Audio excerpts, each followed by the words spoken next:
다음 사진은 트럭 운전을 오래 하신 분이신데 왼쪽과 오른쪽 얼굴에 노화의 정도가 굉장히 차이가 많이 나는 걸 볼 수 있습니다. 자외선 차단이 얼마나 중요한가 알 수 있으실 것 같아요. 근데 이렇게 말씀드리면 선생님 좀 뭐 꾸준히 바르는 것도 너무 힘들어요, 이런 말씀 하시는 분들도 계세요. 그런 분들한테 자꾸 뭐 하시라고 말씀드리면 대부분 못 따라오십니다. 그래서 제가 그때 말씀드리는 거는 하지 마세요. 뭘 하지 말라는 거냐면 를 안 하시면 됩니다.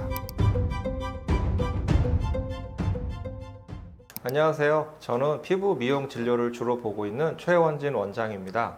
범계역의 라마르 프리미어 의원 대표 원장이고요. 유튜브에서는 닥터 원진초이로 활동하고 있습니다. 오늘 제가 여러분이 궁금하신 내용을 조금 더 쉽고 편하게 말씀드려 보도록 하겠습니다. 네, 우선 피부 노화의 원인은 크게 둘로 나누어 볼 수가 있습니다. 외부 요인에 의한 외인성 노화와 시간이 흐름에 따라 자연적으로 나타나는 내인성 노화가 있을 수가 있겠죠. 외인성 노화를 먼저 생각을 해본다면 여러분 잘 알고 계시는 것처럼 자외선이라든가 다른 환경적인 원인, 이런 것들이 있을 수가 있겠습니다. 피부 손상이 심하게 나타나기 때문에 급격하게 탄력이 소실되기도 하고요. 깊고 불규칙한 주름이 심하게 나타나는 경우도 많이 있습니다. 또 기미, 잡티, 검버섯, 이런 색소 질환의 원인이 되기도 합니다. 그에 비해서 시간의 흐름에 따라서 자연적으로 내인성 노화가 나타날 수 있는데요.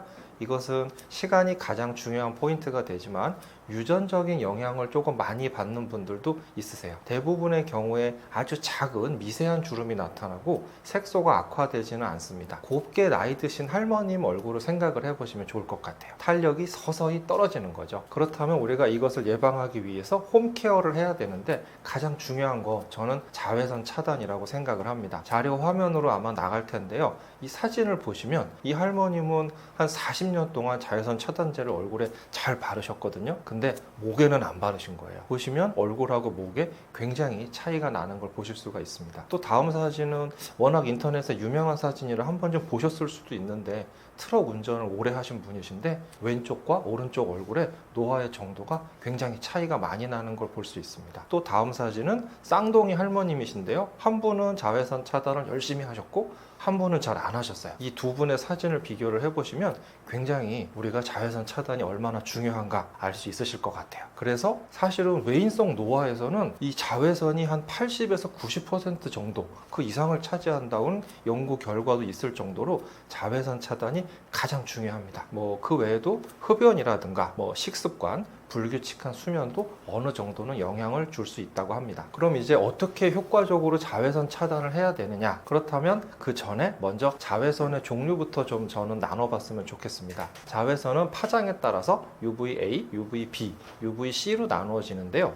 파장이 가장 짧은 UVC는 오존층에서 흡수가 되기 때문에 실제 우리가 지표면에서 만나지진 않습니다. 그러니까 크게 신경 쓰실 필요는 없고 수술실이라든가 아니면 살균 소독기, 이런 특수한 상황에서만 사용을 하고 있습니다. 파장이 가장 긴 UVA가 피부 깊숙이 침투를 합니다. 그래서 진피층의 노화, 또 색소 문제, 이런 것들을 일으키게 되죠. 그러니까 광노화나 기미, 주름, 이런 것들을 일으키게 됩니다. 그리고 UVB는 에너지가 가장 강합니다. 그래서 햇볕 같은 거 많이 쬐을 때 빨갛게 익고 붉어지고 화상 입고 이런 분들 계시죠. 이것이 UVB에 의한 것입니다. 후에는 일광 화상, 아주 피부암, 광선 각화증, 이런 것들을 일으킬 수가 있습니다. 다행스럽게도 UVB는 유리창을 통과하지 못하기 때문에 실내에서는 UVB에 대해서 크게 신경 쓰실 필요는 없습니다. 그렇다면 이 자외선 차단을 어떻게 하는가를 표시해주는 방법이 있을 텐데요. UVA에 대해서는 PA라는 지수를 사용을 하게 되고 UVB에 대해서는 SPF 지수라는 것을 사용하게 됩니다. 제가 사용하고 있는 메디베이 선블럭 제품을 가지고 와봤는데요. 모든 자외선 차단제에는 다 포장에 표시가 되어 있습니다. SPF 50, PA 3+, 이런 식으로 표시가 되어 있는데요. PA 지수에 같은 경우에는 플러스로 표시를 합니다.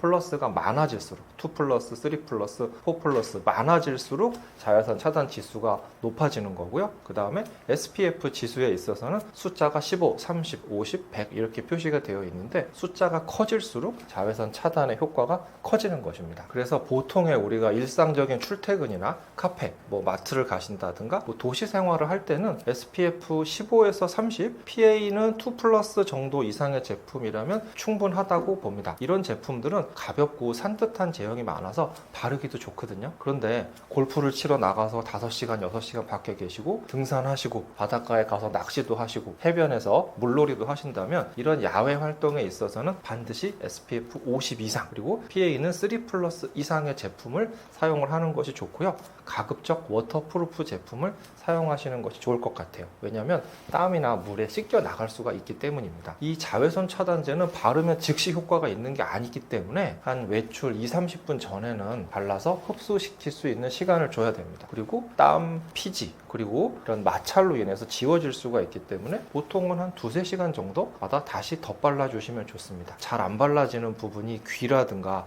아까 할머님 사진에서 보신 것처럼 목, 콧망울, 또 놓치기 쉬운 부분이 손등 이런 부분입니다. 그리고 눈가도 조금 이렇게 꼼꼼하게 발라주시면 좋고요. 이 자외선 차단제는 저는 설명드릴 때 이런 얘기 많이 드리는데 헤드 기어, 권투 선수들이 쓰는 헤드 기어를 쓰고 펀치를 맞는다 이렇게 저는 설명을 드립니다. 펀치를 맞으면 사실 죽지는 않겠지만 굉장히 아프겠죠. 그래서 펀치가 오면 피해야 되겠죠. 이 피하는 거 물리적인 차단도 굉장히 중요한데요. 선글라스를 쓰신다든가 모자라든가 또는 다른 여러 가지 양산이라든가 이런 식으로 직접 물리적으로 햇빛을 막아주는 것도 굉장히 중요합니다. 또 요즘에는 이 기미 패치를 사용하시는 분들이 많이 계신데 저는 개인적으로 접촉성 피부염 등을 일으킬 수가 있기 때문에 적극적으로 권장하고 있지는 않습니다. 그러니까 제가 지금 말씀드린 이 자외선 차단만 잘 해주셔도 외인성 노화, 거의 피부 노화의 상당 부분을 차지하고 있는 거거든요. 이것의 80% 이상은 충분히 줄일 수 있다라고 제가 말씀드릴 수가 있겠습니다. 자외선 차단 다음으로 이제 두 번째로 중요한 거는 보습입니다. 보습은 아까 말씀드린 내인성 노화를 예방할 수 있는 가장 중요한 포인트가 될 수 있는데요. 피부가 건조해지지 않게 된다. 이런 것은 피부 건강 또 노화 예방을 위해서 아주 필수적인 것이라고 말씀을 드릴 수가 있습니다. 여러분 이미 건조해 보셔서 아시겠지만 피부가 건조해지면 어떻게 되나요? 뻣뻣하고 당기는 느낌이 들죠? 주로 피부가 얇은 입 주변이나 눈가에서도 나타나게 됩니다. 수분이 부족하게 되면 우리 피부 안에서 각질이 자꾸 빨리 탈락하게 됩니다. 그러면 각질이 우리가 눈에 보이게도 허옇게 일어나게 되죠. 그리고 만져봤을 때 피부 결도 거칠고 푸석하고 뭔가 울퉁불퉁하고 매끄럽지 않은 형태가 됩니다. 그래서 피부 보호막이 감소가 되는 거고 이 보호막이 감소가 된다는 거는 외부 자극에 쉽게 노출이 되는 겁니다. 그러면 당연히 가려움증도 나타날 수 있고 잔주름도 증가되고 심한 경우에는 얼굴이 붉어지는 홍조, 화끈거림 이런 것들도 나타날 수가 있습니다. 그럼 이제 어떻게 보습을 해야 되느냐 이게 되게 중요하겠죠. 이 보습 방법에 대해서 말씀을 드려볼 텐데요. 히알루론산이나 세라마이드, 판테놀, 글리세린 이런 것들 보습 성분이 풍부하게 들어있는 제품들을 사용하시면 됩니다. 이렇게 사용을 해주심으로써 피부 장벽이 강화가 되고 수분이 날아가는 것을 막아줄 수가 있습니다. 이 보습제는 바로 세안 이후에 3분 이내에 사용을 하셔야 되는데 의외로 너무 적은 양을 사용하시는 분들이 많습니다. 제품의 제형마다 조금 다르지만 보통 설명서에 나와 있습니다. 일반적으로는 완두콩 3-4개 정도의 양을 충분히 얼굴에 흡수를 시켜야 됩니다. 그리고 당연히 실내 습도를 유지시켜줘야 되는데 가습기나 젖은 수건들을 이용해서 50에서 60% 정도의 습도를 유지하시는 것이 좋겠습니다. 그리고 미온수를 사용하시는 것이 중요하고요. 충분한 물을 마시는 이 부분은 요즘 들어서 약간 학자들 사이에 조금 논란이 되고 있는 부분이긴 하지만 그래도 아직까지는 1.5에서 2리터 정도의 물을 하루에 드시는 것이 좋다라는 게 주 의견으로 되어 있습니다. 또 많이 물어보시는 게 하나 있는데 선생님 그럼 커피, 녹차 이런 거는 물에 해당이 되는 건가요? 이거 물어보시는 분들이 많이 계신데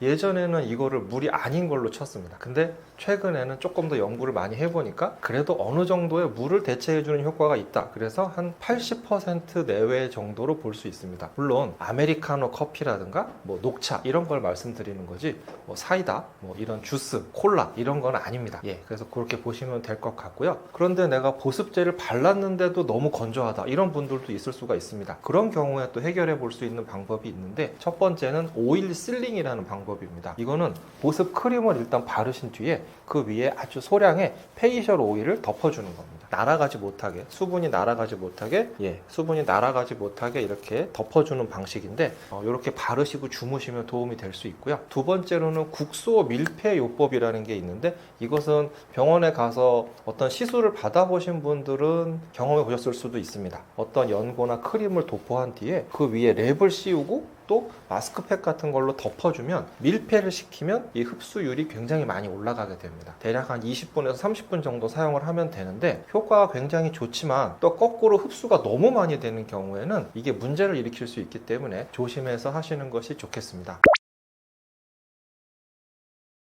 이제 사용해 볼 만한 홈케어 제품을 설명을 드려보자면 크게 저는 비타민C하고 레티놀 이 두 가지가 제일 유명한 것 같습니다. 비타민C는 뭐 거의 사용하지 않는 분 없으실 것 같아요. 항산화 효과가 아주 강하고 피부 미백 효과가 있습니다. 피부 안에서 멜라닌의 생성 자체를 억제해 주기 때문에 기미나 잡티 이런 걸로 고민하신 분들께도 도움이 될 수가 있습니다. 또 하나는 우리 피부는 언제나 자외선이나 미세먼지 같은 이런 스트레스를 받고 있는데 이 스트레스로부터 피부를 지켜주는 방패 역할을 하죠. 그리고 당연히 잔주름도 예방이 되고 피부 탄력이 좋아지기 때문에 눈 주변에 다크서클도 좋아집니다. 아침에 사용하시는 것이 좋다라고 주로 말씀을 드리는데 그래서 세안을 하고 이 비타민C 제품을 발라주고 그 위에 다시 보습제를 바르고 자외선 차단제를 바르면 됩니다. 그런데 좋은 것만 있는 건 사실 아니에요. 피부 자극성이 꽤 많이 있거든요. 그래서 굉장히 저농도 제품부터 서서히 사용을 늘려가시는 것이 좋겠습니다. 두 번째로는 레티놀 제품이 있습니다. 비타민 A의 일종인데요. 이 레티놀이 진피층에서 콜라겐도 증가시켜주고 각질이 빨리빨리 턴오버 될 수 있도록 해줄 수 있습니다. 이렇게 되면 피부 주름도 좋아지고 피부 결도 개선이 되고 모공 축소 또 피지 조절도 됩니다. 예전에 한번 이 레티놀 제품이 한번 굉장히 유명한 적이 있었습니다. TV에서 한번 레티놀 바르면 병원 안 가도 된다 이제 이런 얘기가 나오면서 굉장히 인기를 끌었었는데 사실은 한때 그러고 좀 말았습니다. 이게 나중에 말씀드리겠지만 자극성이 굉장히 심하거든요. 피부에 레티놀 제품을 사용을 했을 때 적응 과정에서 레티놀 번, 레티놀 이리테이션, 번은 화상이잖아요. 굉장히 심한 자극이 나타날 수가 있습니다. 건조해지고 가렵기도 하고 붉고 화끈화끈하고 막 자극감이 심하게 나타날 수 있습니다. 심한 경우에는 각질도 많이 일어나고 막 찌르는 것 같은 이런 통증이 있는 분들도 있습니다. 이것은 레티놀의 기전 자체가 그래서 그런 건데요. 피부 세포 자체의 재생을 막 빨리 가속을 시켜주는 거거든요. 그러니까 세포 분열이 너무 많이 빨라지고 증식이 빨라지니까 성숙되지 않은 각질 세포가 빨리 떨어져 버립니다. 이러면서 피부 장벽이 무너져 버리는 거죠. 이로 인해서 자극을 받아서 굉장히 불편한 증상이 나타날 수가 있고요. 다행스럽게도 일반적인 피부를 가진 분들은 1, 2주 이내에는 거의 좋아집니다. 하지만 증상이 너무 심하다든가 또 시간이 지나도 좋아지지 않는다 이런 경우에는 꼭 병원에서 선생님하고 상담을 하셔야 되고요. 요거랑 비슷하게 레티놀 명현 현상이라는 것도 있습니다. 요것은 아까 말씀드린 레티놀 번하고는 조금 다른데요. 여드름이나 뾰루지 같은 이런 트러블들이 일시적으로 나빠지는 거예요. 이거는 레티놀을 사용하면서 적응 과정에서 나타나는 건데요. 하나는 내일 나올 거, 하나는 5일 뒤에 나올 거, 하나는 열흘 뒤에 나올 이런 여러 가지 잠재되어 있던 염증이나 트러블들이 한꺼번에 다 같이 쏟아져 나오면서 나타나는 겁니다. 그러니까 아무 데서나 막 나타나지는 않고 기존에 조금 여드름이 있는 그런 부위에 나타나게 되고요. 보통의 경우에는 시간이 지나면서 자연적으로 좋아지게 됩니다. 이 레티놀도 좋은 점만 있는 건 아니어서 피부 자극성이 아까 있다고 말씀드렸잖아요. 그래서 밤에 사용하시는 것이 좋겠습니다. 세안을 하시고 이번에는 보습제를 먼저 사용하시고 레티놀을 소량 사용하시면 좋겠습니다. 눈에 잘 띄지 않는 이런 부분에 소량으로 사용을 한번 해보시고 별 문제가 없다면 주에 1, 2회 정도 사용을 하시고 그 이후에 또 괜찮다 그러면 주 3회 정도 사용을 하시면 좋고요. 보습을 굉장히 신경 써 주셔야 됩니다. 그래서 평소보다 보습제를 더 많이 쓰시는 것이 중요하고요. 절대 하지 않으셔야 되는 게 있는데 각질 정리하시는 거. 각질 정리하는 각질 제거 이런 성분하고 레티놀을 같이 사용하시면 굉장히 힘드실 수가 있습니다. 그래서 반드시 하지 않으셔야 되겠습니다. 지금 말씀드린 비타민C, 레티놀 모두 자극성이 있다고 제가 몇 번 말씀드렸잖아요. 그러니까 두 개를 동시에 사용하는 것은 조금 권장드리기가 어렵고 하나씩 서서히 사용을 증가해보는 걸 권해드립니다.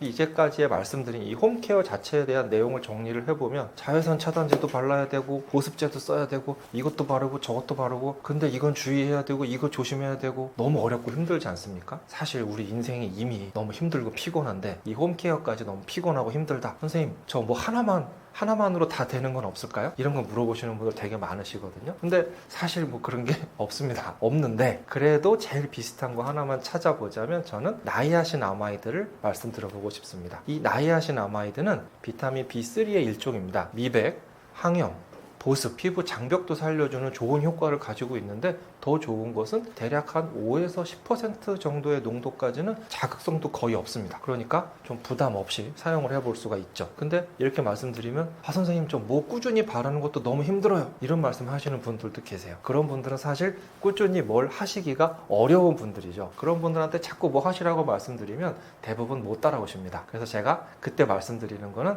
하지 마세요. 뭘 하지 말라는 거냐면 각질 정리를 안 하시면 됩니다. 이 각질 정리 하나만 안 해도 사실 50점 먹고 들어가는 겁니다. 이 각질이라는 게 사실 우리 피부를 보호해주는 피부 장벽의 하나고 굉장히 중요한 거거든요. 우리 집의 지붕 같은 겁니다. 수분이 증발되는 것도 막아주고 외부에서 나쁜 물질이 들어오는 것도 막아주는 거죠. 그리고 사실 시간이 지나면 알아서 자연스럽게 조용조용히 제거가 되고 있습니다. 각질을 막 제거해버리면 당장은 뭔가 뽀득뽀득하고 기분이 좋은데 나를 보호해주는 피부 보호막을 내 스스로 제거를 해버린 겁니다. 그러니까 당연히 피부가 자극되고 건조감이 오고 노화도 많이 발생을 하고 트러블도 생길 수가 있습니다. 이 각질 제거는 사실 여드름 피부 심한 10대 이런 정도의 분들에게만, 이 각질 정리는 사실 개기름이 엄청 넘치는 이런 10대 분들한테만 도움이 될 수 있을까 없을까? 요 정도입니다. 그러니까 제가 듣기로 주 시청 연령이 한 40대 정도 되신다고 들었어요. 이런 40대 정도의 피부를 가지신 분들은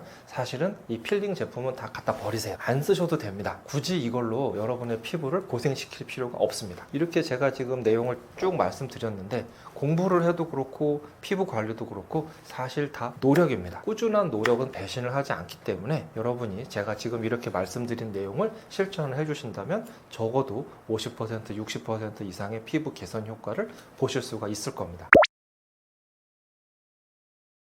제가 이제 말씀드린 내용은 이렇게 뭐 홈케어로 이제 말씀을 드려봤는데 그럼에도 불구하고 병원에도 가야 되는 분들이 계십니다. 평균적으로 뭐 큰 문제 없는 분들은 지금 말씀드린 홈케어를 하시면 되겠지만 병원에 가셔야 되는 분들은 여드름이 아주 심한 경우, 또 피부염이 반복돼서 발생을 하고 또 좀 넓은 범위에 나타나는 경우, 그리고 뭐 사막이나 곰팡이, 뭐 바이러스 질환, 이런 감염성 질환이 있는 분들이 있습니다. 이런 분들은 집에서 치료가 안 되거든요. 그리고 당연히 흉터, 여드름이라든가 수술 흉터, 또 어떤 외상에 의한 흉터, 또 켈로이드 흉터, 이런 흉터를 가진 분들도 사실 집에서는 치료할 수가 없습니다. 또 점이나 피지선 증식증 같은 이런 종양들, 물론 이제 악성이 아니고 양성 종양이죠. 이런 것들은 당연히 병원에 가셔서 선생님하고 상담을 해서 치료를 하셔야겠습니다. 그리고 조금 여드름이나 트러블 이런 게 많이 있는 분들은 좁쌀 여드름이나 뭐 블랙헤드 이런 아주 초기의 여드름들은 홈케어, 보통 여드름 홈케어 찾아보시면 내용도 많이 나오고 제가 다 이따가 말씀드릴 건데요. 이런 홈케어로 조절이 가능하지만 이미 막 안에 고름이 차 있기도 하고 뭐 염증성 여드름이 심하다, 눌렀는데 아프다, 이런 경우에는 최대한 빨리 병원에 가셔서 선생님한테 치료를 받으시고 그 이후에 홈케어를 하시면 되겠습니다.